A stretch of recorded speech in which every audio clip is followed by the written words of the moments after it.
Today, we're going to dive into the really fascinating link between the words we use, the emotions we feel, and, well, what meaning even is. It gets pretty deep.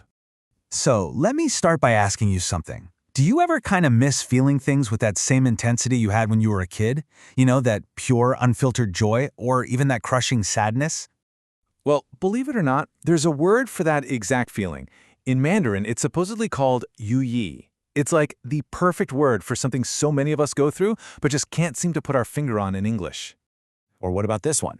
Lachecism, a Greek word for that weird little hunger for disaster. You know what I'm talking about, right? When you see a big storm rolling in and there's a tiny part of you that's kind of rooting for it. And okay, one more. This one's from Polish, jałska.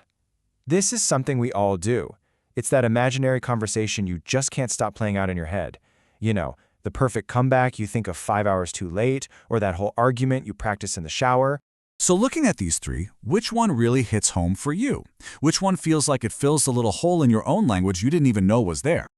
Okay, so here's the big twist. None of these words are real. They don't actually exist in Mandarin or Greek or Polish. They were all completely made up by one guy.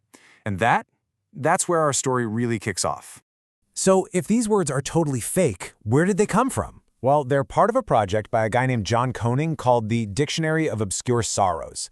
It's basically a collection of new words for emotions that we all feel but don't have the words to name. And the mission of this whole project isn't just about inventing words for fun. It's about finding those little quirks of being human, those shared feelings we all have but can't really talk about, simply because the words don't exist yet. Now, let's zoom in on one specific example, a word that took on a life of its own. Let's talk about the journey of the word sonder. Sonder. It's that deep, sometimes kind of mind-blowing realization that every single person you walk past on the street is living a life that is just as complex, just as vibrant, and just as messy as your own. We all think of ourselves as the main character, right? But the reality is, we're all the main character of our own story and just a passing extra in billions of others. The second Koenig put this definition out into the world, the reaction was just huge. People started sending in messages just like this one. See, giving a name to a feeling we all share makes us feel less alone. It proves we're all part of this bigger human thing. And this is where the story gets really, really weird. So after Koenig created it, Sonder just starts showing up in online chats and forums. But then, and get this, he actually overheard two people using it in a real-life, out-in-the-world conversation. Can you imagine inventing a word and then just finding it in the wild? It had taken on a life of its own. This whole incredible journey brings up a huge question. What actually makes a word real anyway? Koenig has this amazing way of looking at it. He says a word is like a key. So, when someone asks if a word is real, what they're really asking is, how many brains will this key give me access to? Because that's what language is, right? It's a tool for getting inside someone else's head, for sharing an idea and knowing that they get it. It all comes down to how useful it is. A key that only unlocks your own brain, not very helpful. 2 brains? Maybe, depends who the other person is. But a key that unlocks 1,000,000 brains? Okay, now we're talking. A word's realness is just a measure of how many minds it connects. So, if we use that as our ruler, what's the realest word on the entire planet? What's the master key? The one single word that is understood by the most people, period. That's it. Okay. Just 2 little letters. It's the most universally understood word we have. It is our planet's master key. But there's a catch.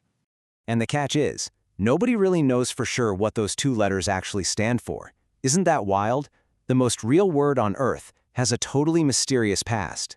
Yeah, there are a bunch of theories. Some say it was a joke, a misspelling of all correct is all correct.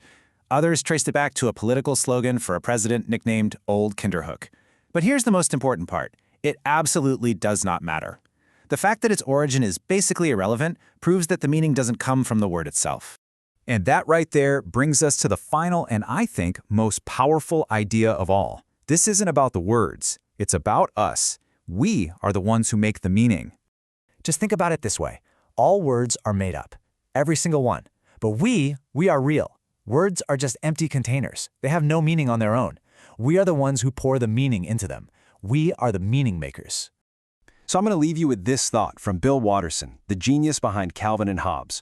Just like we pour meaning into our words, we have to invent the meaning for our own lives. It's not easy, but it's a powerful reminder that we're the ones in charge, not just of defining our world, but of defining ourselves. Thanks for listening.